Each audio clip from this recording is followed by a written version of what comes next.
কোরআনের এই অনুষ্ঠানে আসতে পেরে আজকে যা মনে হচ্ছে আমরা আসলে ঈদের মতো আনন্দে আছি।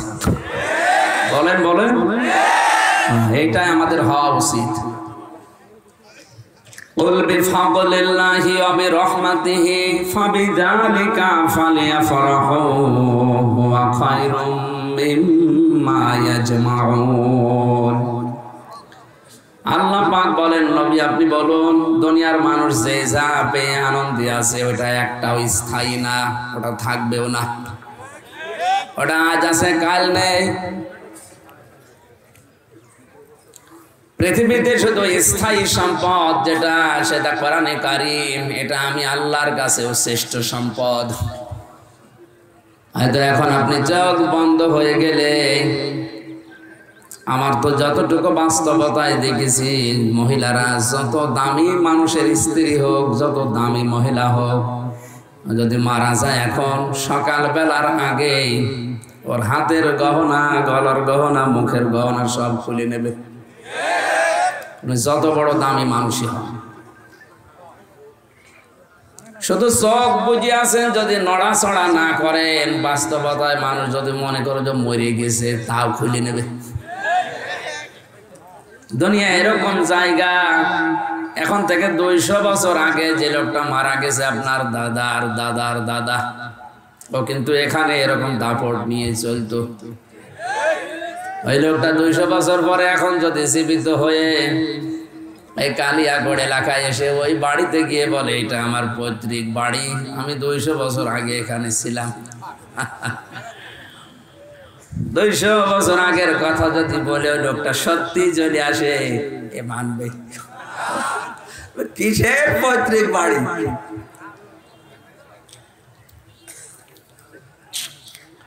অথচ বিশাল সম্পদ, কিন্তু তার অধিকার ছিল, সেই বানিয়েছিল কষ্ট করে। আল্লাহ পাক এই সমস্ত দিকে তাকিয়ে জানিয়েছে, আমাল হায়াতুদ দুনিয়া ইল্লা মাতাউল গুরুর। সূরা আলে ইমরান 4 নাম্বার পারার 13 নাম্বার পৃষ্ঠার 13 নাম্বার লাইনের 185 নাম্বার আয়াতের শেষের দিকে আছে, এ পৃথিবীর জীবনটা ধোঁকাবাজি, খেল তামাশা, রং তামাশা ছাড়া আর কিছু না। দুনিয়ার সব মানুষই ধোঁকায় পড়ে আছে। আমরা জানি ধোঁকায় পড়ে না থাকি, এজন্য মাঝে মাঝে কোরআনের অনুষ্ঠানগুলো আমরা করি। আলহাকুমুত তাকাসুর হাত্তা যুরতুমুল মাকাবির। বেশি বেশি পাওয়ার জন্য মানুষ মহান্ত হয়ে গেছে। যতক্ষণ পর্যন্ত কবরে না যায়, ওরে রেশ কাটবে না। সুতরাং কবরে যাওয়ার আগে আমাদের রেশ যেন কেটে যায়, এই জন্য 1 বছর পরে বাগান এনে সাজিয়েছেন আমাদেরকে কোরআনে কারীম শোনানোর জন্যে। আল্লাহর ভাষায় যেটা বুঝলাম, দুনিয়ার শ্রেষ্ঠ সম্পদে কোরআন। আমরা যেহেতু আজকে অন্তত একটা অনুষ্ঠান কোরআনে কারীমের মাধ্যমে পেয়েছি, এটা নিয়ামত মনে করি আমরা, নাকি? সূরা ইব্রাহিমের ভেতরে আল্লাহ বলেন, আমি এলান দিলাম, আমি ঘোষণা দিলাম যে একটি ঘোষণা। একটি কি? এলাকায় চেয়ারম্যান যিনি আছেন, পিয়াদাকে পাঠিয়ে একটা হ্যান্ড মাইক হাতে নিয়ে বলেন যে একটি ঘোষণা। ইউনিয়ন পরিষদের পক্ষ থেকে একটি ঘোষণা মাইকিং করা হয়। আল্লাহ যেন নিজে মাইক হাতে নিয়ে এই সিরাজগঞ্জ পাবনা এলাকায় এসে বলছে একটি ঘোষণা। এই ঘোষণাটা কি? ওই যে আগে যারা জানালাম যে দুনিয়ার শ্রেষ্ঠ সম্পদ কোরআন, মাইকিং হয়েছে হয়তো স্বপনের মাধ্যমে 2-3 দিন, যে একটি ঘোষণা, একটি এলান শোনেন, অমুক দিন অমুক তারিখে কোরআনে কারীম শোনানো হবে, আসবে অমুক জন। আল্লাহ পাক বলেন, এটা নিয়ামত হিসাবে আমি যদি গণ্য করে মানুষ, যেটা নিয়ামত, আমি যেন নিজে মাইক হাতে নিয়ে প্রচার করছি যে একটি ঘোষণা। তাহলে মাহফিলের প্রচার সরাসরি করেছে প্রচারককে। বলেন বলেন, আল্লাহ বলেন একটি ঘোষণা। ও পাবনার মানুষেরা, সিরাজগঞ্জের মানুষেরা, বান্দা বান্দি যারা দাবি করো আমার যে আমি আল্লাহর বান্দা, আমি আল্লাহর বান্দি, আল্লাহ পাক যেন মাইক হাতে নিয়ে নেমে পড়েছি। লাইন শাকারতুম, যদি আমার নিয়ামতের শুকরিয়া আদায় করো। সবাই স্বীকার করলাম এটা একটা নিয়ামত, এটা প্রতিদিন আসে, 1 বছর পরে আজকে এসেছে।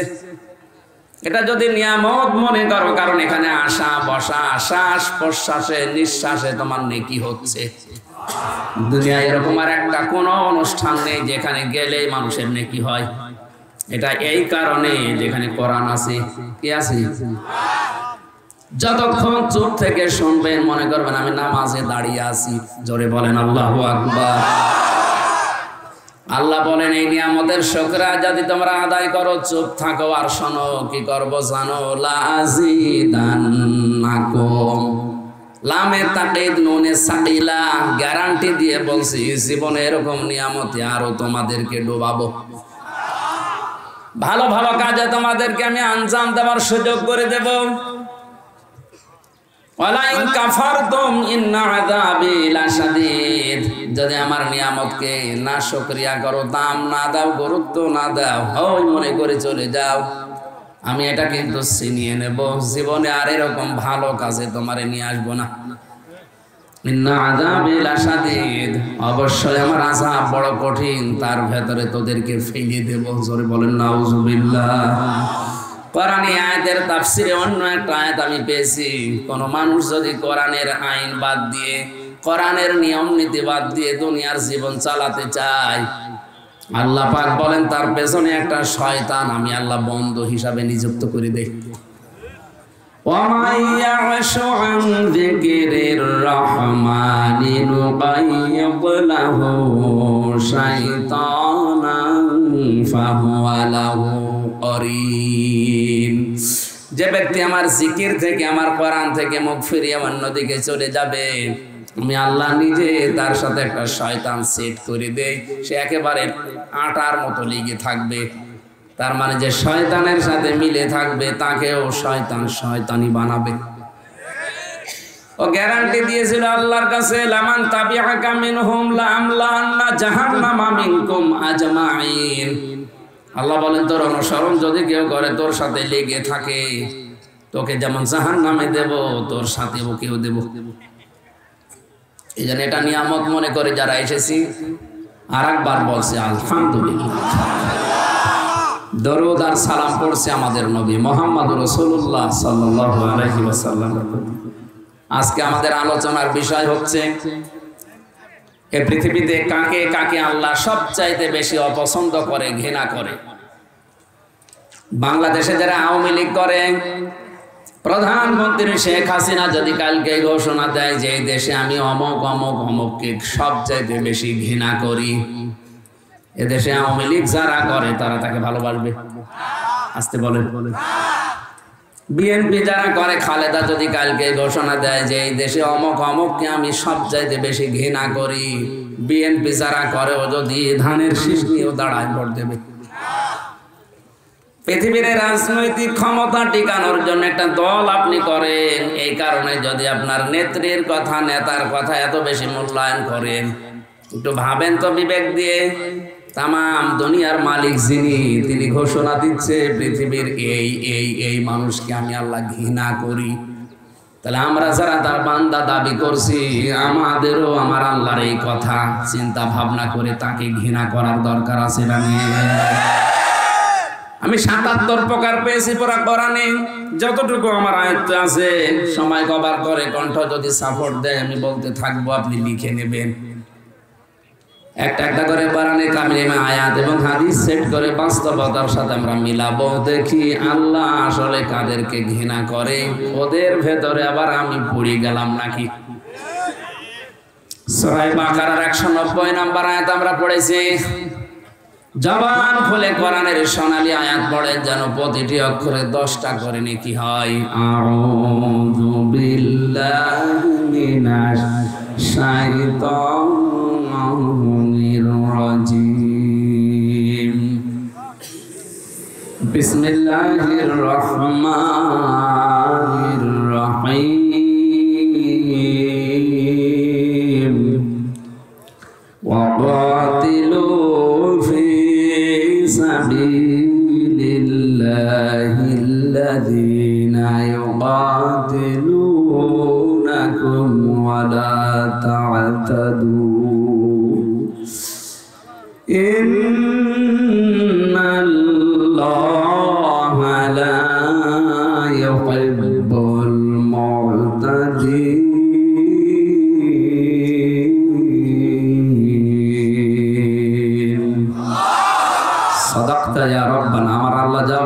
সত্য বলেছে। সূরা বাকারা 286টা আয়াত আছে, 40টা রুকু আছে, মাত্র একটা আয়াত পড়েছি আমি।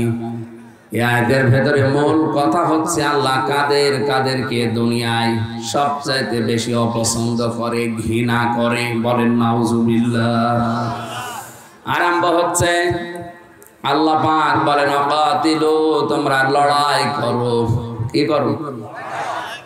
এই কথাটা শোনার পরে আমার মনে হয় যাদের ভেতরে ইমানের একটু সমস্যা আছে ওদের সবার কাছে এটা মনে হবে যে আল্লাহ মনে হয় মারামারির পক্ষে। পৃথিবীতে এমন এমন কিছু কাজ আছে যেখানে বুখারী শরীফে কাজ হয় না, বাকারি শরীফ লাগে। এখানে আল্লাহ কঠিন কঠিন আইন দিয়েছেন কোরআনে। এমন মানুষের চরিত্র তো আল্লাহ জানে, কারণ আল্লাহ তারে বানিয়েছে। পরে আপনি শোনাবন্ধ করে ওয়াজ করে ওই সমস্ত কাজ থেকে বিরত রাখতে পারবেন না। ওই জায়গায় লাগবে বাকারি। কি লাগবে? এই জন্যে তো চুরি করলে হাত কেটে দাও, জেনা করলে সঙ্গে সার করে ফেলো, ডাকাতি করলে দেশ থেকে তাড়িয়ে দাও, হত্যা করলে তাকে হত্যা করে ফেলো। এই কঠিন আইনগুলো আল্লাহ এমনি দেয়নি, কারণ পৃথিবী শান্ত রাখা লাগবে। এই দেশে কোরআনের পাখিরা 50 বছর ধরে সুদের বিরুদ্ধে কথা বলেছে, কোরআন দিয়ে হাদিস দিয়ে আজও দেশে বলতে আছে। আমার মনে হয় যত বলা হচ্ছে সুদ তত বাড়ছে। এই যে জমিনটা আছে, স্বপন ভাইকে যদি বলে আমি 1 লক্ষ টাকা দিলাম, 1 বিঘা জমি আমারে দেন, আমি চাষ করে খাবো। যখন আপনি টাকা ফেরত দেবেন তখন জমি নিয়ে নেবেন। এটা এলাকায় আছে, এটার নাম কি? এই কট নেওয়া জায়েজ নেই, এটা সুদ। আর আমরা সবাই এখানে কম বেশি জানি, নারী পুরুষ সবাই, যে সুদ খেলে মায়ের সাথে জেনা করার গুনাহ হয়। সুতরাং এই কট নিয়েছেন কারা? হাত তোলেন তো। না, এটা আমরা হাসির খোরাকি না, আমরা ওয়াজ এখন থেকে আমল করবো। আরে ভাই, আমার ইবাদত বন্দেগি ওয়াজ যদি কবুলই না হয় তো ছাতা করে আমি করবো কি? বলেন, কট নিয়েছেন যারা একবার আল্লাহু আকবার বলে হাত তোলেন। অনেক টুপিওয়ালা দাড়িওয়ালা মানুষও এই কাজ করছে। তার মানে এই কাজটা আপনারা কি এলাকায় জায়েজ মনে করেন না হারাম মনে করেই করেন? জায়েজ না, এটা জায়েজ না। এখন হারাম, পেটের গায়ে হাত, এটা তো ফতোয়া বানিয়েছে মানুষ যে জান বাঁচানো ফরজ, জান বাঁচানোর জন্য মিথ্যা কথা বলা জায়েজ আছে। কে বলেছে আপনাকে ফতোয়া? আপনি কি নতুন নতুন ইসলাম বানাবেন? না, পেটের দায় বলেন আর যে যায় দায় বলেন, হবে না। হারাম কাজে যাওয়া যাবে না, অন্য কোনো পন্থা অবলম্বন করা লাগবে। এটা জায়েজ করার জন্য যে সুরতগুলো আছে ওইগুলো করান। আমি এই যে 10,000 টাকা দিলাম, এই 1 বিঘা জমি আমি 1 বছর করে খাবো, ওই টাকা আমার আর ফেরত দেওয়া লাগবে না। এই খেয়ে দেয় শোধ কি বলে, এটা তো আপনারা করেন না। না, কিছু মানুষ আছে এটাকে লস হয় বলে করতে চাই না। আমি প্রথম আয়াত তো ওইটাই শুরু করেছি যে দুনিয়া কিন্তু ধোকার জিনিস। আপনি এসেছেন খালি গায়ে খালি পায়ে, ন্যাংটা যাবেন ওই রকম, মাঝখানে 70-80 বছর একটু চাষ করে যাবেন নাকি? আমার বিশাল জীবন পড়ে আছে, ওইটাই যদি ধ্বংস হয়ে যায় এই 60-70 বছরে কি হবে? এই জন্য পেটের দায় বললে আর এ দায় ও দায় হবে না। আমি তার উদ্বুদ্ধ করতে পারি না, আর আমার হাতে সে ক্ষমতাও এখন নেই। যাদের হাতে এইটা আছে এই মানুষগুলো যদি চেষ্টা করতো, যাকাত ভিত্তিক অর্থনীতি বাংলাদেশে যদি কায়েম করতো, 53 বছর দেশটা স্বাধীন হয়েছে, এই দেশে সুদের 4 আনাও থাকতো না। ওই আফগানিস্তানে তো সুদ নেই, ওদের দেশ চলছে না। বলে যে না আমরা বাঁচবো না। বাঁচবেন না মানে? আল্লাহর বিধান যেখানে মানুষ মানবে না সেখান থেকে আল্লাহ বরকত তুলে নেবে। চর্ম চোখে মনে হবে আমরা অনেক উন্নত হচ্ছি। এই মাইক ওই সাউন্ডটা ঠিক করে দেন ভাই, যারা দায়িত্বে আছেন ওই সাউন্ডটা ঠিক করে দেন। ঠিক আছে, চুপ করে। আমার ভাইরা, আমি মাসলাটা বলার জন্য পর্যন্ত গিয়েছিলাম, এবার আমি তাফসিরে প্রবেশ করছি। ফাকাতিলু ফি সাবিলিল্লাহ, তোমরা লড়াই করো, সংগ্রাম করো, হত্যা করো, কতল করো আল্লাহর রাস্তায়। এই শব্দটার ব্যাখ্যা করতে গিয়ে আমার মনে হচ্ছে আল্লাহ কতলের পক্ষে, মারামারির পক্ষে। এই কারণে উনি পক্ষে কথা বলেছেন, কারণ দুনিয়ার মানুষের চরিত্র উনি জানে। পুলিশগুলো মানুষকে ডান্ডা দিয়ে ঠান্ডা করে এমনিতে না, কিছু মানুষের চরিত্র ওই রকমই। জেলখানায় 3টা বছরে আমি বাস্তবতা অনেক কিছু দেখেছি। এমন এমন মানুষ জেলে আছে 30 বছর 32 বছর জেল খাটছে, ওর কোনো পরিবর্তন নেই। ও আগে যা ছিল এখন তার চাইতে আরো বেশি হয়েছে, এখন হয়েছে টপ টেরর টিটি। যতদিন না মরবে ততদিন ওর বের হওয়ার কোনো চান্স নেই। বড় বড় আসামির সাথে আমি দেখেছি যে বাংলাদেশে ওদের মতো আসামি আর নেই। যাদের নাম নিয়ে সিনেমা তৈরি হতো এদেশে, সুইডেন আসলাম কে এরকম 27 বছর আছে। নায়ক মান্না একটা তৈরি করেছিল না সিনেমা, আসলাম ভাই, এই সেই লোক। ওর জীবনটা পুরা কাহিনীতে তুলে ধরেছে কি করে ও সুইডেন আসলাম হয়েছে। এইরকম বড় বড় আসামি ওই জায়গায় আছে, ওইটা হাই সিকিউরিটি জেল। তো মানুষগুলো দেখেছি ওখানে লেখা আছে গেটে যে এটা মানুষের সংশোধনাগার, মানুষ সংশোধন হয় এখান থেকে। সংশোধন করার জন্য যেটা দরকার ওইটা ওই জায়গায় ওরকম ওপেন ভাবে চলে না। ওখানে যদি মানুষ যারা আসামি হয়ে যায়, বলতো আপনার মার্ডার মামলায় মনে করেন 30 বছর জেল, যদি আপনি কোরআন মুখস্থ করে 5 ওয়াক্ত নামাজ আদায় করে তাহাজ্জুদ পড়ে আপনার আচরণ দিয়ে প্রমাণ করতে পারেন যে আপনি ভালো হয়ে যাচ্ছেন, 30 বছর না আপনারে 5 বছর পরে বের করে দেওয়া হবে। আমার মনে হয় 1,10,000 আসামি আছে দেশে, প্রায় 1 লাখ মানুষে হাফেজ হয়ে দিত। ভেতরে ভেতরে যদি জমার মসজিদ চালু করে জোহর আসর মাগরিব এই নামাজগুলো পড়ার ব্যবস্থা করে দিত, ওই সেই ব্রিটিশের যে নিয়ম চলছে ওইটা। এই নিয়ম নীতিগুলো ভেতরে যদি সংশোধনাগার সত্যি এভাবে তৈরি করতো, মানুষ আসলে ভালো হওয়ার সিস্টেম ওই জায়গায়। কারণ কোনো কাজ নেই, কাম নেই, শুধু 24 ঘন্টা বসে থাকা। এইগুলো আমরা পাই না ওখানে। চোর ওখানে যায় চুরি করে, ডাকাত হয়ে বের হয়। ডাকাত যায় ও মার্ডার কিভাবে করা লাগে সেই ট্রেনিং নিয়ে বের হচ্ছে। আল্লাহ জানে কঠিন কঠিন আইনগুলো দিয়েছেন যে তোমরা আল্লাহর রাস্তায় হত্যা করো, সংগ্রাম করো। ফালাম তাকতুলুহুম ওয়ালাকিন্নাল্লাহা কাতালাহুম ওয়া মা রামাইতা ইয রামাইতা ওয়ালাকিন্নাল্লাহা রামা। আমার কথা কি বুঝতেছেন? আপনি অন্যদিকে নিয়ে যাবেন না যে খালি মারামারির জন্য উদ্বুদ্ধ করছে, খালি হত্যার জন্য না। এই আয়াতের প্রথম কথা এটা যে তোমরা হত্যা করো। কার রাস্তায় করবা? ফি সাবিলিল্লাহ, আল্লাহর রাস্তায়। এই শব্দটার অর্থ শুনে যদি এখন কেউ জঙ্গিবাদে জড়িয়ে যায়, কেউ চরমপন্থা অবলম্বন করে, এটা দোষ কি কোরআনের? আপনি বুঝতে ভুল করেছেন। কোরআন কোনদিন মানুষ হত্যার পক্ষে বিনা কারণে না। কথা বুঝতেছেন? এই জন্য আমাদের উচিত হচ্ছে কোরআনের মর্ম মানেগুলো উপলব্ধি করার জন্য তাফসীর গুলো পড়া। ইবনে কাসিরের ভেতরে মুফাসসিরুল ইকরাম লিখেছেন, ঈমানদার যারা তারা সারা জীবন লড়াই করবে, সংগ্রাম করবে, ওরা যুদ্ধ জিহাদ চালাবে আল্লাহর রাস্তায়। কার রাস্তায়? পক্ষান্তরে দুনিয়ায় যারা কাফের, এরাও তাদের যুদ্ধ জিহাদ চেষ্টা সংগ্রাম মারামারি কাটাকাটি এরাও করবে, কিন্তু শয়তানের রাস্তায়। সূরা নিসার ৭৬ নম্বর আয়াতে তথ্যগুলো আছে। আল্লাযীনা আমানু ওয়া ইউকাতিলুনা ফি সাবিলিল্লাহ।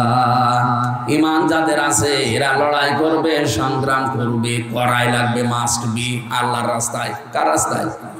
তাহলে মারামারি করতে দেখলেই আপনি উল্টা বুঝবেন না। এদের মারামারি তো দুনিয়ার কোন স্বার্থের জন্য না, আল্লাহর আইন দুনিয়াতে প্রতিষ্ঠা করা, কায়েম করার জন্য। আর যারা শয়তানের অনুসারী তারাও মারামারি করবে, হত্যা করবে, তারাও কাটাকাটি মিছিল করবে, কিন্তু রাস্তা হবে শয়তানের। আল্লাহ তাআলা এই কঠিন পরিস্থিতিতেও সে ডাক দিয়েছেন, ইয়াকাতিলুনাকুম, তোমরাও তাদেরকে হত্যা করবা, তাদের বিরুদ্ধে সংগ্রাম করবা, লড়াই করবা। কতটুকু? যতটুকু ওরা করেছে। বিনা কারণে আজ অনেককে দেশ থেকে তাড়িয়ে দেওয়া হচ্ছে, বাড়ি থেকে বের করে দেওয়া হচ্ছে, দখল করে নেওয়া হচ্ছে। এটা যদি এদেশে না হয়, ফিলিস্তিনে হচ্ছে। কথা বলে না কেন? সুতরাং তাদেরকে বিনা কারণে তাদের মাতৃভূমি থেকে, নিজের বাড়ি জায়গা ঘর থেকে বের করে দিয়ে জোর করে দখল করছে। এদেরকে আল্লাহ আদেশ দিয়েছে, যারা এই অবিচার গুলো করেছে ওদের বাড়ি ঘর থেকে বের করো, ওদেরকেও মারো, হত্যা করো। আপনার জায়গা যদি এরকম কিছু করে, বৈধ জায়গায় বৈধ ট্যাক্স দিয়ে বসে আছি, জোর করে আপনি এখান থেকে তুলে দেবেন, থাকতে দেবেন না, এমন এমন অত্যাচার করবেন যেন আমি চলে যেতে বাধ্য হই। এখন প্রশ্ন আসতে পারে, এরকম কোন জায়গায় হয়? আপনি টের পাচ্ছেন? এক বউ এসে বলছে, কি গো তুমি যে আমারে বারবার পিটাও, আমাকে কি রাখবা না? স্বামী বলছে, কিলের ওজন দেখে টের পাও না? প্রতিদিন তোমার যে কয়টা করে কিল বসায়, কিলের ওজন দেখে তো টের পাওয়ার কথা যে তোমার রাখবো কিনা। আজ পৃথিবীর অনেকে ইসলাম ধ্বংস করার জন্য বাংলাদেশের দিকে তাকান, একটা একটা করে অনেক কিছু তুলে দেওয়ার চেষ্টায় আছে। এরপরেও আমরা যদি প্রশ্ন করি, কি আমাদের রাখবা না, ইশারা দিয়ে বলে টের পাচ্ছেন না। 1 থেকে মাস্টার্স পর্যন্ত মুসলমানের দেশে নবীজির জীবনী পাওয়া যাচ্ছে না, সাহাবীদের জীবনী পাওয়া যাচ্ছে না, কোরআনের একটা নির্ধারিত অংশগুলো যেগুলো ছিল ওগুলো পাওয়া যাচ্ছে না। তা আপনি কি পড়ে মানুষকে মানুষ বানাবেন?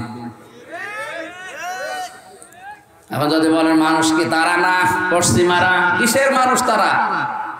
যারা নারীতে নারীতে বিয়ে করে, পুরুষে পুরুষে বিয়ে করে, আল্লাহর দৃষ্টিতে এগুলো মানুষের বাইরে চলে গেছে।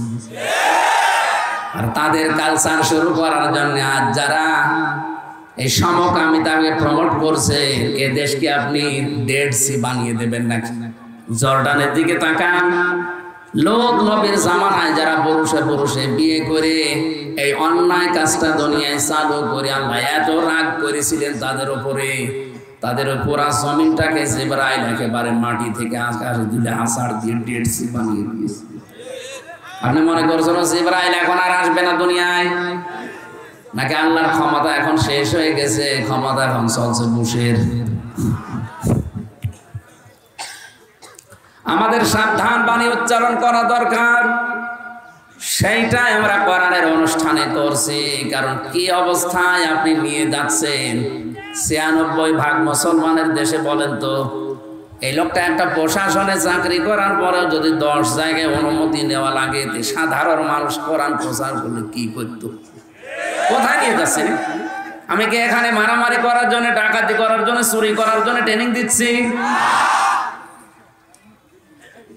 ৫০,০০০ মানুষও যদি হয়, অন্তত ৫ জন মানুষও যদি দিনের দিকে ফিরে আসে, এর জীবন সাকসেস।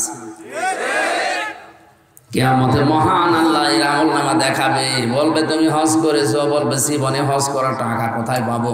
না, তাফসীর মাহফিল দিয়েছিলে, সেখানে হজের বয়ান হয়েছিল, উদ্বুদ্ধ হয়ে অনেক টাকাওয়ালা মানুষ হজে গেছে, যাদের হজ কবুল হয়েছে এরকম মানুষের আমলনামার সওয়াব তোমাকে আল্লাহ দিয়ে দিয়েছে। এই নেশায়, এই পেশায় তো এগুলো করছে, তাছাড়া কম দরকার আছে লক্ষ লক্ষ টাকা খরচ করে আপনাকে দিনের বেলা এখানে নিয়ে এসে রোদের ভেতরে বসিয়ে রাখা। লোকটার উদাহরণ দিচ্ছিলাম এমনিতে না, বাস্তবতা যেটা দেখতে পাচ্ছি। আহারে কি চলছে! কোরআন প্রচার করতে গেলে ৯৬% মুসলমানের দেশে যদি এত বাধা আসে, তাহলে হিন্দুদের দেশে কি হবে বলেন তো? টের পান না কিলের ওজন দেখে যে কি করবো? আমরা টের পেয়ে গেছি। এই জন্য আল্লাহ লড়াইয়ের কথা বলেছে, টিকে থাকার জন্য তোমাকে ওরা যে যে আচরণ করেছে ওইভাবে তোমার আচরণ করো, কিন্তু সাবধান, ওয়ালা তা'তাদু, সীমা লঙ্ঘন করবা না। কেউ যদি এক চড় তোমাকে দেয়, তুমিও এক চড় দিতে পারো অনুরূপ, কিন্তু 2 চড় দিলে আবার অবিচার হয়ে যাবে। কেউ যদি বাড়ি থেকে বের করে দেয়, তোমারে বিনা কারণে মামলা দিয়ে ধরিয়ে দেয়, এরকম পরিবেশ আসলে তুমিও ধরিয়ে দাও, কিন্তু সাবধান, সীমা লঙ্ঘন করা যাবে না।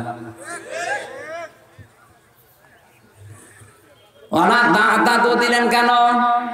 জিহাদের ময়দানে গিয়েও যদি কেউ যুদ্ধ করছে, জিহাদ চালাচ্ছে, এমন সময় যদি সীমা লঙ্ঘনের সময় আসে না, সীমা লঙ্ঘন করা যাবে না। এটা খুব খারাপ জিনিস। বিশ্বনবী মুহাম্মদ রাসূলুল্লাহকে পুরা কোরআনে আল্লাহ যে নির্দেশগুলো বেশি দিয়েছেন তার ভিতরে এটা একটা। হে নবী, আমি কিন্তু সীমা লঙ্ঘনকারীকে পছন্দ করি না। ইন্নাল্লাহা লা ইউহিব্বুল মু'তাদিন, যারা সীমা লঙ্ঘন করে, ক্রস করে চলে যায় বর্ডার, তাদেরকে আমি আল্লাহ পছন্দ করি না। কে বলছেন? এ দুনিয়ায় যত মানুষ বিদায় নিয়েছে নিকৃষ্ট ভাবে, পুরা কোরআনে তাদের জীবনী আল্লাহ তুলে দিয়েছে। নূহ নবী আলাইহিস সালাম, কথা বলেন না কেন? হযরত নূহর জাতির প্রতি আল্লাহ যে ধ্বংস গজব পাঠিয়েছিলেন, তারা কিন্তু সীমা লঙ্ঘন করেছিল আল্লাহর নবীর দাওয়াত পাওয়ার পরেও। হযরত হুদ আলাইহিস সালাম, তার জামানার লোকেরা সীমা লঙ্ঘন করেছিল। হযরত সালেহ আলাইহিস সালাম, তার সীমা লঙ্ঘন করেছিল জাতির লোকেরা। আল্লাহর নিদর্শন আনতে বলেছে, আল্লাহ পাঠিয়েছেও, কিন্তু নিদর্শন পাওয়ার পরে দেখার পরও মানে নাই, আরো সীমা লঙ্ঘন করে ফেলেছে। হযরত শুআয়ব আলাইহিস সালামের জামানার লোকেরাও সীমা লঙ্ঘন করেছিল। পুরা কোরআনে আল্লাহ এই ঘটনাগুলো তুলে দিয়েছে খেলা করার জন্য না, শিক্ষা নেওয়ার জন্য।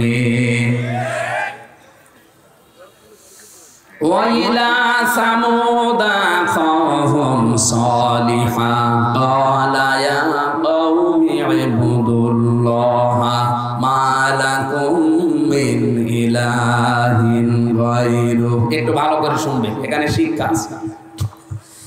স্মরণ করো ওই সময়ের কথা যখন আমি সালেহকে, তার বংশ, তার ভাই, তার এলাকার মানুষ যারা ছিল তাদের কাছে পাঠালাম। হযরতে সালেহ, তিনি আল্লাহর যে আসমানি কিতাব ওই সময় ছিল সহিফা, হাতে নিয়ে বললেন, জাতির লোকেরা, আমি তোমাদেরকে এমন একটা দিনের ভয় দেখাচ্ছি যেই দিনে বেচা কিনা চলবে না, আল্লাহ ছাড়া কোনো মাবুদ নাই, এই কথাটা স্বীকার করে নাও। কথাটা বলার পরেই তারা কিন্তু প্রশ্নের পরে প্রশ্ন তুলেছে, তুমি যদি নবী হও, আমাদের মতো মানুষ হইলে কেন? ওই জামানার মানুষেরা মনে করতো নবী ছাড়া এরা আমাদের মতো মানুষ হবে না, নবী ছাড়া এরা বিয়ে শাদী করবে না, এরা রাজনীতি করবে না।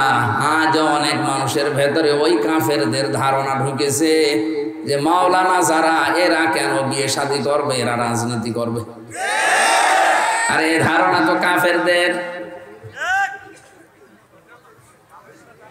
قد جاءتكم بينة من ربكم, অবশ্যই তোমাদের কাছে তোমাদের রবের পক্ষ থেকে স্পষ্ট দলিল আর প্রমাণ এসে গেছে, তোমরা মেনে নাও। এই যে সহিফা দেখালেন, তারা বলছে সহিফা আমরা মানি না, আমরা একটা জিনিস দেখতে চাই, যদি দেখাতে পারেন তাহলে মেনে নেব আপনারে।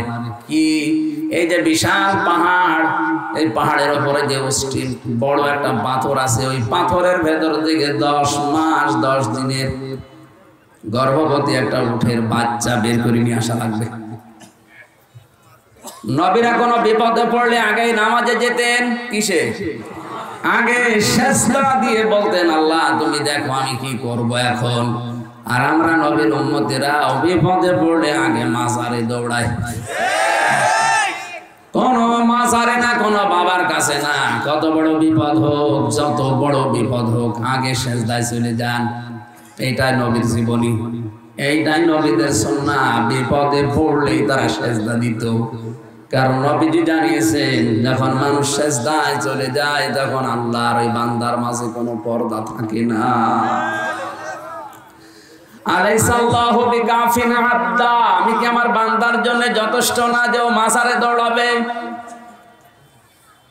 এখন থেকে এলাকায় যারা আল্লাহ বাদে অন্য কারো কাছে সাহায্যের জন্য দৌড়ান, এক্ষুনি থেমে যান। আল্লাহ কিন্তু আফসোস করছেন, আলাইসাল্লাহু বিকাফিন আবদা, সূরা জুমারের ভেতরে আছে।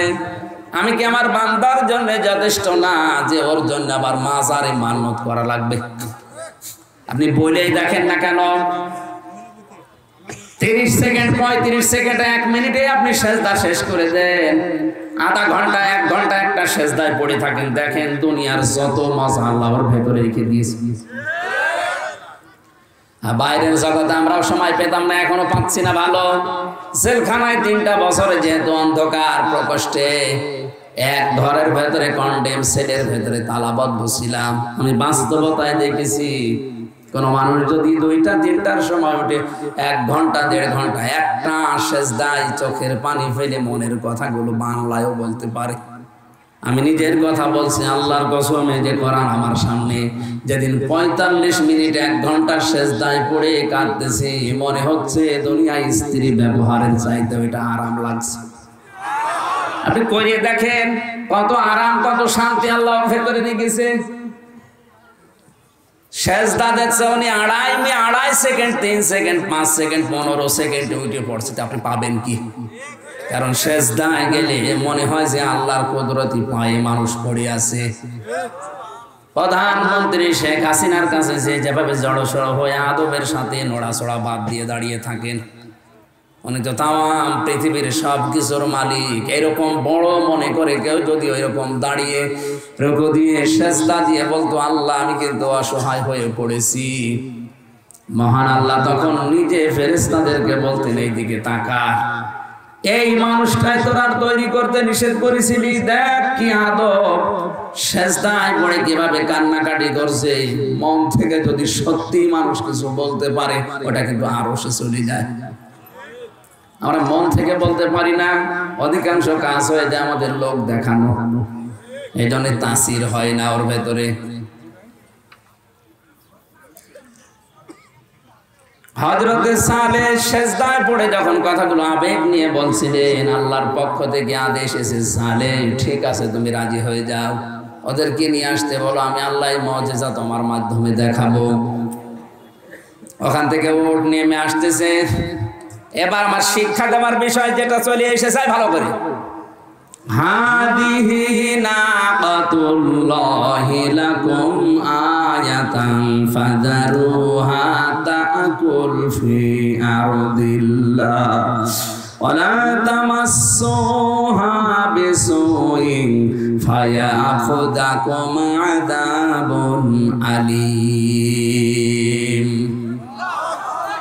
এটা সূরা আরাফ। এই মাইক কার মাইক?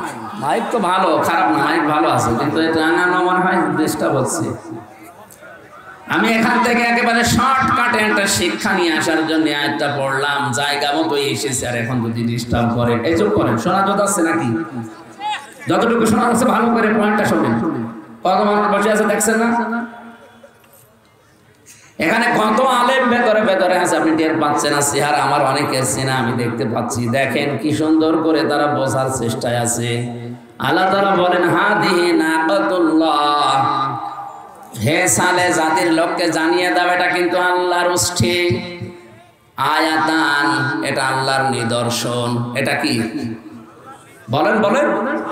আয়াত মানে নিদর্শন, এটা আল্লাহর একটা সৃষ্টি, আল্লাহ পাঠিয়েছেন। ওয়ালা তামাসসুহা বিসুইন ফায়াখুযাকুম ফাযারুহা তাকুল ফি আরদিল্লাহ, এর জমিনে ছেড়ে দাও, যেখানে ইচ্ছা যাবে, যা ইচ্ছা খাবে, কিন্তু সাবধান খারাপ কোনো ইচ্ছা উদ্দেশ্য নিয়ে এই উষ্ঠির কাছে আসবা না। যদি আসো ফায়াখুযাকুম আযাবুন আলীম, এই যে আসো যদি, তাহলে সীমা লঙ্ঘন হবে, তখন আল্লাহর আযাব তোমাদেরকে ধরবে। হযরতে সালেহ ঘোষণা দেওয়ার পরে উট যেখানে যায়, যেখানে ইচ্ছা যায়, যা ইচ্ছা খায়। হাজার হাজার বছর আগে নাই উষ্ঠি আল্লাহ পাঠিয়েছিলেন, ১৫০০ বছর আগে যেটা পাঠিয়েছেন আয়াত হিসাবে, নিদর্শন হিসাবে, পৃথিবীর শ্রেষ্ঠ নিদর্শন, তার নাম কোরআন। কথা বলে না কেন? হযরতে সালের যে উষ্টি ওটা বিদায় নিয়েছে, ওর কার্যকারিতা মুজিজা শেষ হয়ে গেছে। হযরতে মুসাকে আল্লাহ লাঠি দিয়েছিলেন, উনি কবরে গেছে, লাঠিরও কার্যকারিতা শেষ হয়ে গেছে। এখন আর মিশরের জাদুঘরে ওই লাঠি ছেড়ে দিলে সাপ হয় না। কথা বলেন। হযরত ঈসা নবী বিদায় নিয়েছে, উনি মারা যাননি, উনি আসমানে আছে, আসবে কিয়ামতের আগে। উনি যেমন হাত দিলে চোখ ভালো হয়ে যেত, মানুষের অন্ধ কুষ্ঠ রোগী ভালো হয়ে যেত, এখনো হযরত ঈসা নেই, এজন্য কেউ চোখের উপরে আর হাত দিলে চোখ ভালো হয় না। পৃথিবীর যত নবী আল্লাহ কম বেশি তাদেরকে মুআজিজা দিয়েছিলেন, আশ্চর্য কোন জিনিস, তারা বিদায়, মুআজিজার কার্যকারিতাও বিদায়। মুহাম্মদুর রাসূলুল্লাহকে আয়াত আল্লাহ যা দিয়েছেন, যে মুআজিজা দিয়েছেন, এই মুআজিজা এই কোরআন, এই আয়াত আজও আছে না নেই? কিয়ামত পর্যন্ত থাকবে। এই কোরআন যেখানে ইচ্ছা যাবে, যেখানে ইচ্ছা যাবে, যা ইচ্ছা করবে। কথা বলে না কেন? উষ্ঠিকে আল্লাহ বলেছিলেন এরা আমার উষ্ঠি, তাকুল ফি আরদিল্লাহ, এটা জমিনে খেয়ে বেড়াবে, সাবধান, যা খাবে যেখানে যাবে কিছু বলতে পারবা না, কারণ জমিন আমি আল্লাহ, এই উষ্ঠিও আমি পাঠিয়েছি। আল্লাহ তাআলা কোরআনের পক্ষে দলিল দিচ্ছেন, আলা লাহুল খালক ওয়াল আমরু, এই জমিন আমি বানিয়েছি, জমিনে চলবে আমার বিধান। সুতরাং কোরআনে কারীম যাওয়া দরকার যেখানে যেখানে, ওই জায়গায় যদি কেউ যেতে বাধা দেয়, সে আল্লাহর শত্রু। কথা বোঝার না, না বোঝার ভান করে আছেন কারা, দেখে হাত তোলেন তো। কোরআন আপনি শুধু ঘরের ভেতরে যেতে দেন, মাদ্রাসায় যেতে দেন, খানকায় যেতে দেন, মসজিদে যেতে দেন, কেন কোরআন সংসদে যেতে পারে না? কোরআন বিচারালয়ে যেতে পারে না?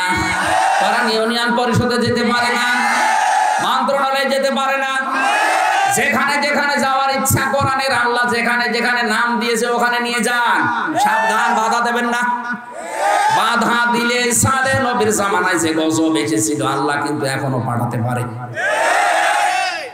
আমার কথার অর্থ যারা বুঝেছেন আলহামদুলিল্লাহ, আপনি যদি নাও বোঝেন, রাম আর বামরা বুঝে ফেলেছি কি বলতে চাই, এই জন্যই তো আসতে দেয় না। ওরা জানে যে কত দূর গেছে। কোরআন শরীফ পড়েন, আর বাবা মারা গেছে। আরে বেটা, তোর বাবা মরে গেছে, এখন পড়ি করবো কি? তোর বাবা যেখানে যেখানে ছিল ওই জায়গাগুলো যদি কোরআন নিয়েছে তো তাহলে আজ আর পড়া লাগতো না। তোর বাবা কোথায় কোথায় গেছে তুই টের পাস না? তোর বাবা ব্যবসা করেছে, ওই ব্যবসা প্রতিষ্ঠানে কোরআন ছিল না, ওখানে অনেক ব্যবসা প্রতিষ্ঠান বাংলাদেশে আছে। আজ বিভিন্ন গার্মেন্টস থেকে মেয়েদের কান্নার আওয়াজ আসে। আর এখন ওই শয়তান মরে গেছে বলে কোরআন পড়ে দেন, কোরআন পড়লো রাজ আবারও বাড়বে। কত সরকারি প্রতিষ্ঠানের দিকে তাকান, আজ এক একটা সিট পাওয়ার জন্য অনেক মহিলারা নিজেদের ইজ্জত বিক্রি করে দিচ্ছে। ওখানে যদি কোরআন থাকতো, ওখানে মেয়েদের কান্নার আওয়াজ আসতো না। বাবার বয়সী লোক আছে, এই জন্য আমি নিচে নামতে পারলাম না, এইটাই চলছে পৃথিবীতে এখন। এই কথা বলেন না কেন? কোরআন যেখানে যেখানে যাওয়া দরকার ওখানে যেতে দেন না, খালি মানুষ মরে গেছে কোরআন পড়েন। আল্লাহর নিদর্শন, আল্লাহর এই আয়াত, এই নিদর্শন কার? এই আয়াতগুলোকে আমার বানানো, আল্লাহর নিদর্শন, আল্লাহর আয়াতে যেখানে ইচ্ছা যাবে, কেউ বাধা দিতে পারবে না। কেউ বাধা দিলে বুঝবেন ওটা সালেহ আলাইহিস সালামের জামানার কাফেরদের মতো কাফের। আযাব আসতেছে, কোরআনের বিরুদ্ধে যারা অবস্থান নিয়েছে আযাব আসছে। আমি তো আমার এই ছোট্ট চোখে যা দেখলাম, এদেশে যারা সত্যি ডাইরেক্ট ইনডাইরেক্ট কোরআনের বিরুদ্ধে অবস্থান নিল, হয়তো কেউ ডাইরেক্ট নিয়েছে, কেউ ইনডাইরেক্ট। আপনি তাকান তাদের জীবনের দিকে, এই মানুষগুলোর শেষ বয়সে তাদের ছেলে মেয়ে, বউ, বেটার বউ সব মুখে লাথি দিয়ে তাড়িয়ে দিয়েছে, অথচ বিশাল দাপট ছিল দুনিয়ায়। আপনি আর কয় টাকার মালিক এখন? আবু জেহেল ওই সময় প্রেসিডেন্ট ছিল, কোরআনের বিপক্ষে অবস্থান নেওয়ার কারণে আল্লাহ তাকে যৌন অক্ষম করে দিয়েছিলেন। বউ ছিল ওর, কিন্তু কাজ করতো অন্যজন। এই জন্য ওর স্ত্রীর নাম হচ্ছে নাকেরা। নাম কি?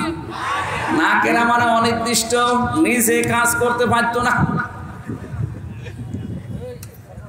আজ যারা কোরআনের বিরুদ্ধে অবস্থান নেবেন, আল্লাহ আপনাকে এমন শাস্তি দেবে, খালি দেখে দেখে হাঁ করে থাকবেন, কিছু বলতে পারবেন না। এইটাই বাস্তব। কাবা শরীফ তাওয়াফ করছিলাম, হঠাৎ করে দেখি পেটে ব্যথা। কি গো, এক পুলিশকে জিজ্ঞাসা করলাম, ভাই এতক্ষণ তো ভালোই ছিলাম, এখন আমার পেটে ব্যথা করছে, কি জায়গার দোষ? পুলিশ আমার বলছে, হাজি হল হজ্জা তাই না বিলাদুকা। ও হাসি দেশ কোথায়? বাংলাদেশ। ও আপনি জানেন না এটা কোন জায়গা? না তো। আবু সাহেলের বাড়ি। আপনি এখনো পায়খানা না করে দাঁড়িয়ে আছেন, টানাটানি করে। পায়খানা করে দেখি সত্যি আমার পেটের ব্যথা ভালো হয়ে গেছে। আল্লাহ আমাকে বোঝাতে চাই, হামসা এত টাকা পয়সা খরচ করে সেই বাংলাদেশ থেকে আসলে এখানে আর শয়তানের মুখে পায়খানা না করে চলে যাবো, তাড়াতাড়ি করো। দেখেন তো সে দেশের প্রেসিডেন্ট, কত দামি জায়গা, তার কাবার পাশে ওর বাড়ি, অথচ জায়গাটাকে আল্লাহ এত নিকৃষ্ট বানিয়ে দিয়েছে। তামাম দুনিয়ার মানুষেরা এখন যায় ওই জায়গাতে পায়খানা না করে দেশে যায় না। কোরআনের বিরুদ্ধে আমি ডাইরেক্টই বলছি, যারা যে অবস্থান নিয়েছে, কেউ ডাইরেক্ট নিয়েছে, কেউ ইনডাইরেক্ট নিয়েছে। আপনাকে আল্লাহ ছাড়বেন, আপনার বাড়ি পর্যন্ত নিকৃষ্ট, এমনকি আপনার নামও কেউ দুনিয়ায় রাখবে না। আপনার নাম আর কত সুন্দর, আপনার চাইতে ইয়াজিদের নামটা সুন্দর না? অনেক সুন্দর ছিল। ইয়াজিদ তাও কেন্দ্রীয় মসজিদের ইমাম ছিল, কিন্তু নামটা এত বেশি ঘৃণিত করে আল্লাহ দিয়েছে, নামটার নাম নেই, ইয়াজিদ এখন গালি হয়ে গেছে। কাউকে যদি রাগাতে চান বলবেন এই ইয়াজিদের বাচ্চা, এড়িয়ে যাবে। আমার মনে হয় কাউকে যদি বলা হয় ভাই ছেলে হয়েছে 5,000 টাকা দেব, নামটা আবু সেহেল রাখেন, রাখবে? ছেলেদের কাছে গলা টিপে মেরে ফেলবো। আর শিক্ষিত মানুষেরা কান খাড়া করে মিলান, আল্লাহর নিদর্শন এসেছিল, যেখানে ইচ্ছা যাবে, যা ইচ্ছা খাবে। এখন তো ওই নিদর্শন উষ্ঠি নেই। এখন আল্লাহর নিদর্শনের নাম কি? আল্লাহর আয়াতের নাম কি?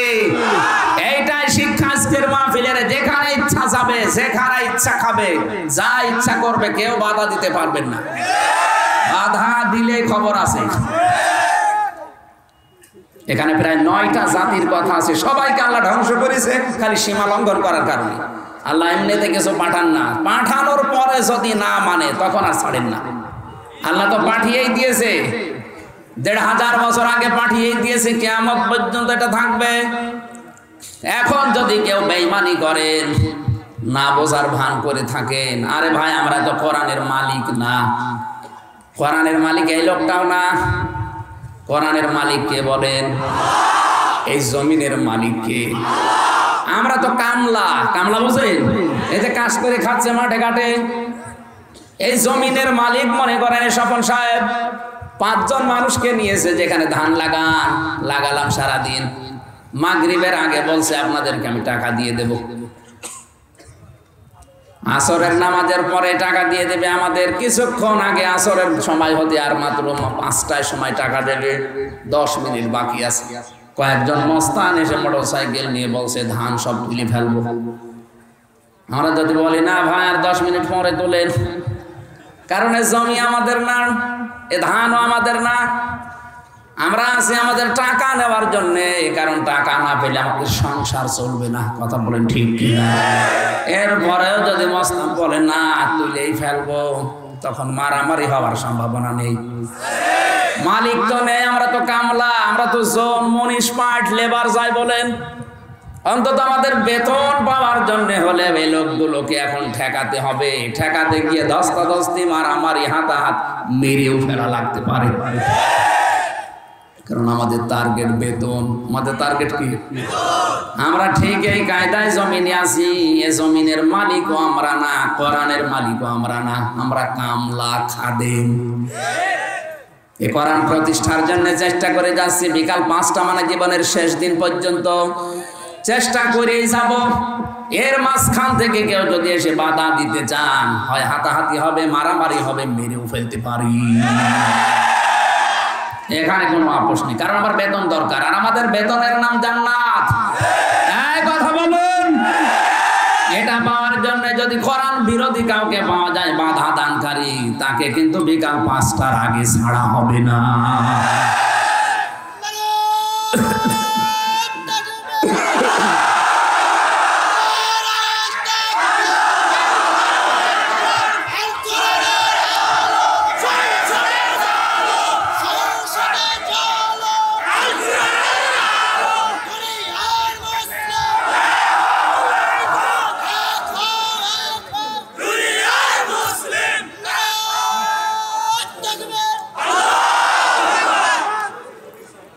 যে 9টা নবীর নাম আমি বিস্তারিত না বলে একটাই শুধু শেষ করলাম। যদি আল্লাহর নিদর্শনকে, আল্লাহর আয়াতকে কেউ প্রতিহত করেন, বাধা দেন, কি আসবে?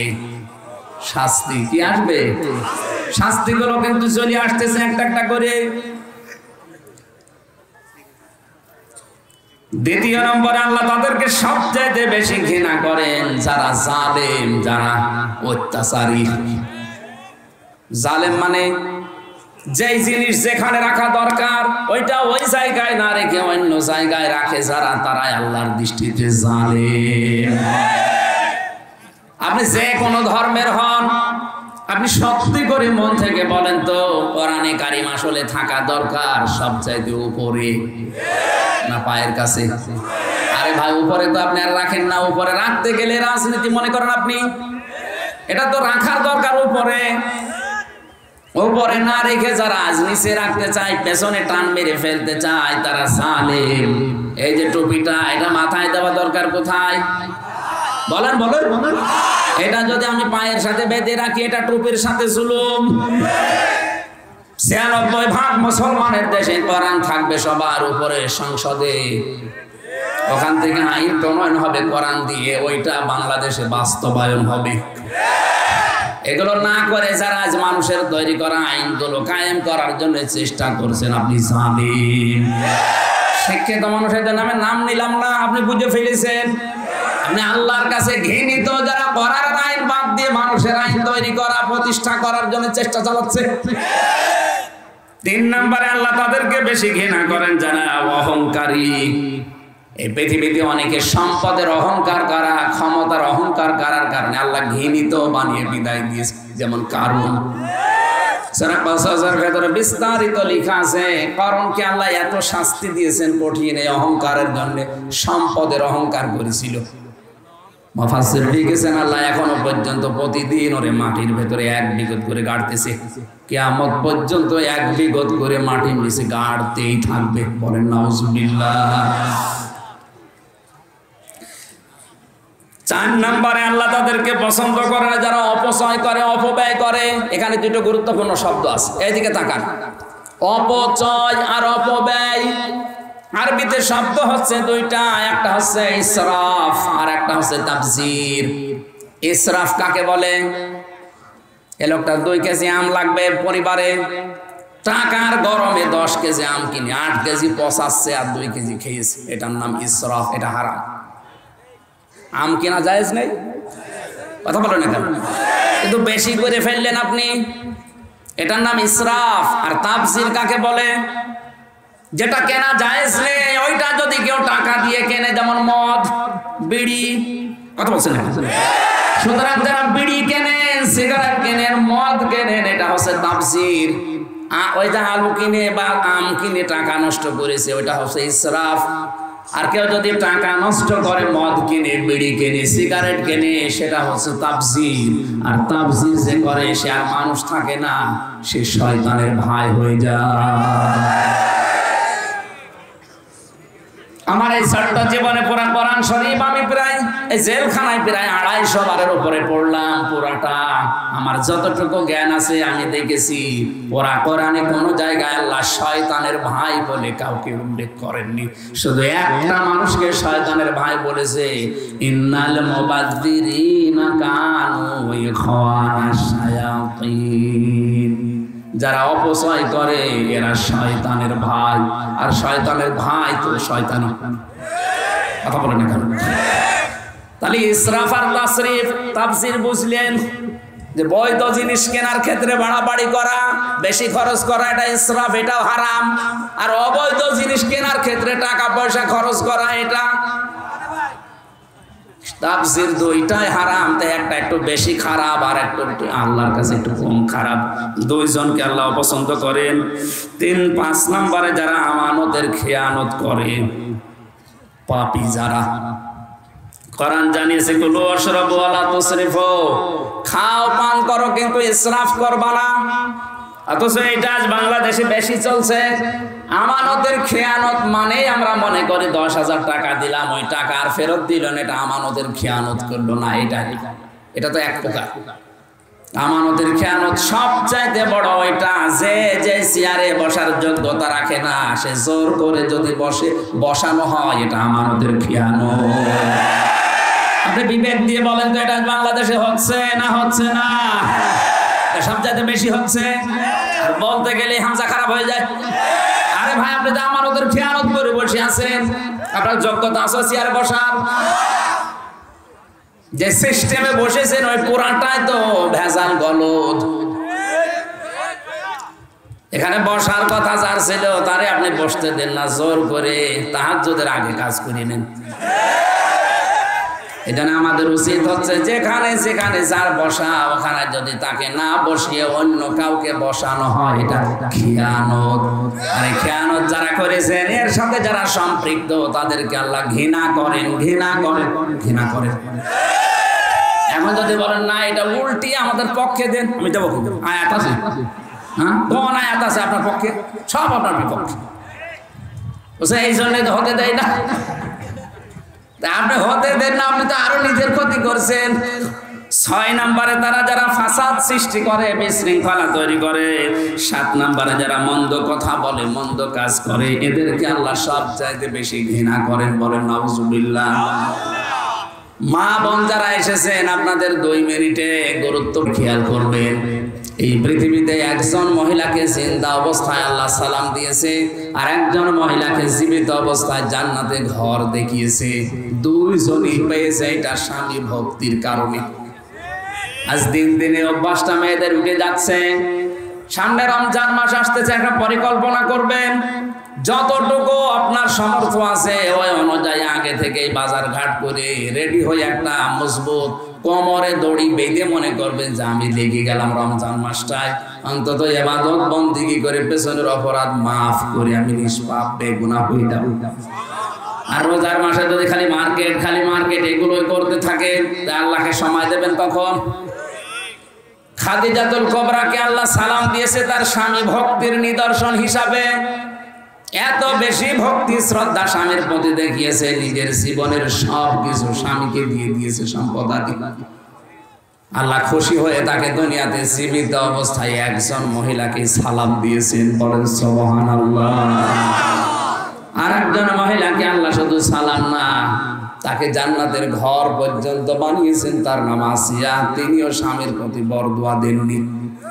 তার স্বামী হাতের ভেতরে পেরেক লাগিয়েছিল, মাথার উপরে পেরেক লাগিয়েছে, এরপরও আসিয়া কোনদিন বলেন না আল্লাহ তুমি আমার স্বামীকে ধ্বংস করে দাও না। তিনি বলেছিলেন নাজ্জিনি মিন ফিরাউন, হে আল্লাহ তুমি আমাকে আমার স্বামীর অত্যাচার থেকে বাঁচাও, কিন্তু তুমি আমার স্বামীর উপরে গজব দিও না। ও মা বোনেরা, আপনি নামাজ পড়েন, রোজা রাখেন, কালো বোরকা পরেন, মনে করছেন আমার মতো ভালো মানুষ নেই, আমি জান্নাত পাবো না, পাবে কে? অথচ নবীজি সেই কারণে জাহান্নামে আপনাদের দেখেছে, সিম্পল কারণ। আল্লাহর নবী বলেন ওই মহিলাকে আমি নবী জাহান্নামে দেখলাম যারা রাস্তাঘাটে চলার সময় চুল খুলে খুলে চলতো, 8-60 পোশাক পরতো, আর এমন পোশাক পরতো যেটা পরাও যান না পরাও তা। 2 নম্বরে ওই মহিলাকে আমি জাহান্নামে বেশি দেখেছি যে মহিলা তার স্বামীর সাথে কুফরি করে। সারা জীবন লোকটা আপনার পেছনে শ্রম দেয়, মাথার ঘাম পায়ে ফেলে, হঠাৎ একটা সাবান কম হলে আপনি বরদোয়া দিয়ে দেন, গালি দেন যে তোর বাড়িতে এসে কিছুই পেলাম না। আপনার পেছনের সব আল্লাহ ধ্বংস করে দিয়েছে। আল্লাহ মেয়েদেরকে খাদিজাতুল কুবরার মতো, হযরতে আসিয়ার মতো যেন স্বামী ভক্তা হবার তৌফিক দান। বলেন আমিন। আমি বাস্তবে এই জেলখানাতে স্বামী স্ত্রীর অধিকাংশ পরিবারের এই যে সমস্যার কারণে জেলে মানুষ বেশি গেছে। 100 জনের প্রায় 60 জন তো হবে, হয় বউ মার্ডার করা, নয় বউ আদমারা করে ফেলেছে, এরকম মানুষই বেশি। এখন স্বামী স্ত্রীর দাম্পত্য কলহ কি করে তৈরি হয়, কি করে এই গন্ডগোলগুলো হয়, আর এটা বাঁচানোর সিস্টেম কি, এগুলো আমি টুকে, ওখানে তো খাতা কলম দেয় না, তাও টুকেছিলাম আস্তে আস্তে কারারক্ষের মাধ্যমে এটা বের করে পরবর্তীতে বই করেছে। ওই যে গাড়ি আছে না, সাদা গাড়ি, এটা আমার নাই, এই গাড়িতে বইগুলো আছে। স্বামী স্ত্রীকে কিনে দেবে আর স্ত্রী স্বামীকে দেবে, দিয়ে বলবেন বইটা 130 পৃষ্ঠার বইটা পড়ো, 10 দিন 15 দিন 1 মাস ধরে পড়ো। দাম্পত্য জীবনে কলহ কি করে তৈরি হয়, এটা বাঁচানোর সিস্টেম কি? আজ পরকীয়া প্রেমে দেশ চেয়ে যাচ্ছে। এটার আযাব এবং শাস্তির ধরনগুলো ওখানে দেওয়া আছে। যাওয়ার সময় এগুলো নিয়ে যান, পরিবারস্থ লোকদেরকে পড়ান, আস্তে আস্তে জীবন গঠন করেন। আমিন। বারাকাল্লাহু লানা ওয়া লাকুম ফিল কুরআনিল আযীম। আমি আপনাদের কাছে দোয়া নিয়ে, দোয়া চেয়ে, লোকটার জন্য বিশেষ করে দোয়া চেয়ে শেষ করছি। আমি মুসাফির এবং অসুস্থ হয়ে আছি, আমার এখনো স্বাভাবিক হয়নি শরীর, কারণ 3টা বছর আমি এক ঘরে থেকে সব এলোমেলো হয়ে গেছি। রব্বানা যালামনা আনফুসানা ওয়া ইল্লাম তাগফির লানা ওয়া তারহামনা লানাকুনান্না মিনাল খাসিরিন। রব্বানা যালামনা আনফুসানা ওয়া ইল্লাম তাগফির লানা ওয়া তারহামনা লানাকুনান্না মিনাল খাসিরিন। রব্বুল আলামিন, সিরাজগঞ্জ পাবনার কালিয়াকোট এই ময়দানের দিকে তোমার দৃষ্টিটা দিয়ে দেখো। হাজার হাজার বান্দা বান্দিরা দিনের বেলায় হাজারো কাজ বাদ দিয়ে তারা কোরআনে কারীম শুনছিল। কোরআন শোনার জন্য যাদের এত আগ্রহ, আল্লাহ এদেরকে তুমি ওমরের মতো হিরো বানিয়ে দাও। সব যদি দিয়েই থাকো, কোটি কোটি গুণে বাড়িয়ে দাও। কিয়ামতে যেদিন কেউ কারো হবে না, সুপারিশ করার জন্য যে নবী আসবে, ওই নবীর রওজায় পৌঁছিয়ে দাও। দুনিয়ার মাটির নিচে যত মানুষ আছে, আল্লাহ কোরআনের ইজ্জতে মাফ করে দাও। যত গুনাহ করিয়াছি গোপনে, মাফ করে দাও আল্লাহ তুমি নিজ গুণে। এই মাহফিলের আয়োজন করতে গিয়ে তোমার যে যুবক বান্দারা এলাকা মানুষকে সাথে নিয়ে কোরআনের আয়োজনে আঞ্জাম দিল, আমার আকরাম ভাই স্বপন সহ যত যুবকরা এই মাহফিলের জন্য শ্রম দিয়েছে, অনেকের নাম আমি জানি না, তোমার কুদরতের খাতায় তাদের নামগুলো লিখে নাও। যে মা তাদেরকে পেটে নিয়েছে, মায়ের পেট তুমি খাদিজাতুল কুবরার মতো বানিয়ে দাও। আল্লাহ তাআলা আমার স্বপন ভাইয়ের স্ত্রী এই সন্তানাদি যেগুলো দিয়েছো, সহি সালামতে রাখো। তার মা বাবাকে ক্ষমা করে দাও। সাইদুল ইসলাম ভাই, নাসির ভাই সহ যত মানুষ কোরআনের জন্য খেদমত করেছে, আল্লাহ ওসমানের সাথে কবুল করো। মা বোন যারা এসেছে, এদেরকে তুমি শান্তি দাও। কত মানুষ স্বামীর সংসারে শান্তিতে আছে, এদেরকে খাদিজার মতো, আয়েশার মতো বানিয়ে দাও। স্বামীগুলোকে হযরতে মুহাম্মদ রাসূলুল্লাহর মতো চরিত্র দাও। হযরতে আলীর মতো স্বামী বানিয়ে দাও। আল্লাহ তাআলা বড় আশা নিয়ে কোরআনের এই ময়দানে তুমি জেলখানা থেকে যখন মুক্তি দিয়েছো, আমার কণ্ঠটা আগের অবস্থায় ফিরিয়ে দাও। সহজ সরল ভাষায় কিছু কথা যেন বলতে পারি, সেই তৌফিক দাও। কোরআনের জন্য আমাকে যারাই ভালোবাসে, আল্লাহ তুমি তাদেরকে তুলে নাও। মোজাম্মেল ভাই সহ যত মানুষ কোরআনে কারিমের জন্য আমাকে ভালোবাসে, মহব্বত করে, আল্লাহ তুমি হামে ও নাসির হয়ে যাও। রব্বি হাবলি মিনাস সালিহিন।